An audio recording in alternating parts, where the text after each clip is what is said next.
নমস্কার বন্ধুরা, আপনারা সবাই কেমন আছেন? আমি ভালো আছি, আশা করি আপনারাও ভালো আছেন। দেখুন আজকের রেসিপি সজনে ফুলের ঘন্ট। গাছে প্রচুর সজনে ফুল হয়েছে, তার থেকে বেশিরভাগই ঝরে যাচ্ছে। দেখুন সেই ঝরে যাওয়া ফুলগুলো কুড়িয়ে নেব। কুড়িয়ে নিয়েছি, কুড়িয়ে নিয়ে ফুলগুলোকে ধুয়ে পরিষ্কার করে কুচি কুচি করে কেটে নিয়েছি। তার মধ্যে একটু কাঁচা লঙ্কা আর একটু আদা বেটে নেব। কড়াইতে একটুখানি জিরে শুকনো খোলায় ভেজে তুলে নেব।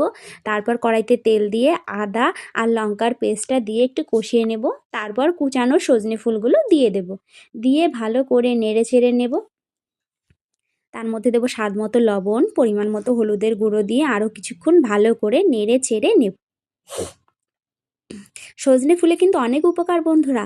যাদের হাই প্রেশার আছে তারা যদি সজনে ফুলের পাতা বা সজনে ফুল যা কিছুই খায় না কেন, তাহলে কিন্তু তাদের প্রেশার কমে যায়। তারপরে ভেজে রাখা জিরের গুঁড়োটা দিয়ে দেবো আর দেবো সামান্য গরম মশলা।